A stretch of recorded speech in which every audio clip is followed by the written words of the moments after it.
So you're the man that can make this happen, can you? Or will you? Well, make what happen? Well, rent reduction, looking at sort of the ways that you can help try to keep this market alive and thriving. Okay. Well, specifically on the subject of rent reduction, first of all, we do empathise with market traders. They do a fantastic job. These are difficult times for everybody, and market traders are affected just as everyone else is.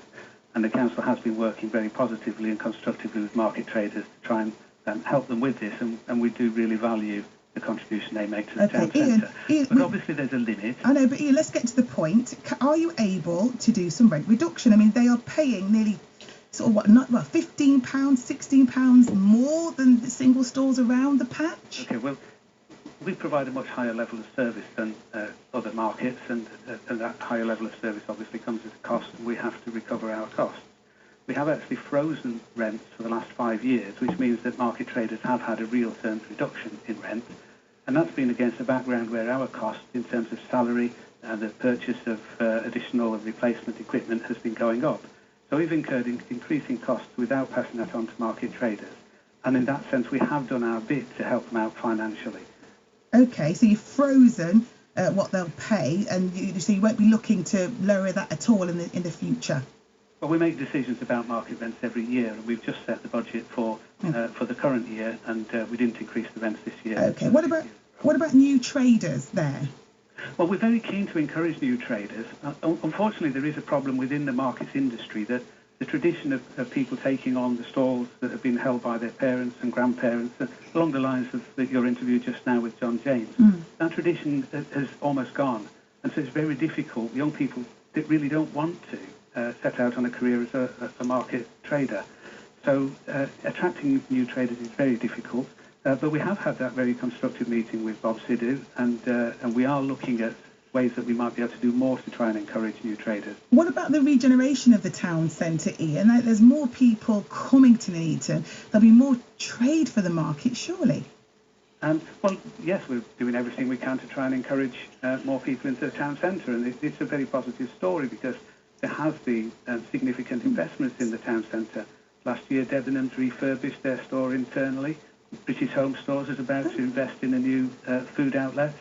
And the council has strategic land assets that we're trying to encourage developers to come forward and redevelop those to bring new life to the town centre as well. Okay, so, what about the car park charges then? Are you going to be looking at those? Well, the car park charges were increased by a small amount in the last budget for people staying for between 1 and 2 hours.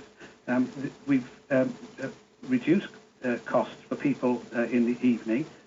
So to try and encourage the evening economy. So there's a mixture of ups and downs in there, and so that overall our car park prices have always been very fair and still are. Yeah, it just seems like the traders in between a rock and a hard place, because you're saying it's a high level of market, that's why you've got to charge higher rent for the stalls. But yeah, that's not going to encourage people. But let's hear what John and Bob have got to say about that. John, you were listening to Ian there. Is that encouraging for you, or are you still frustrated? Bob, what do you think? I am frustrated.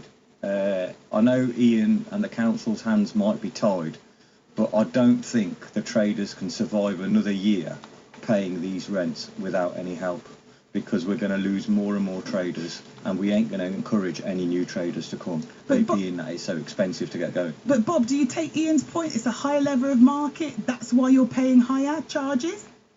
No, I don't agree with that. I've spoken to Ian about this and Les Snowden at our meeting before.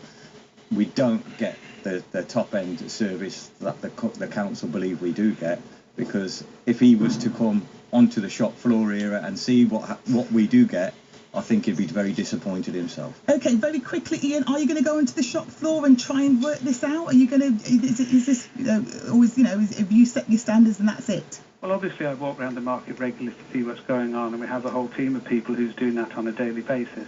The costs arise from the crews of people who set the market up from 4 o'clock in the morning and then take the markets down. We clear away the refuse on behalf of the market traders, and there's salary costs and waste Okay. disposal costs. We're incurring all of these costs. Okay, well, we'll And keep... we're not recovering the whole of the costs that we incur. We are already subsidising the market, and it comes a point where there's a limit how far we can go with that. Well, we'll keep this story. Thanks very much, Ian Powell and John and Bob at the market.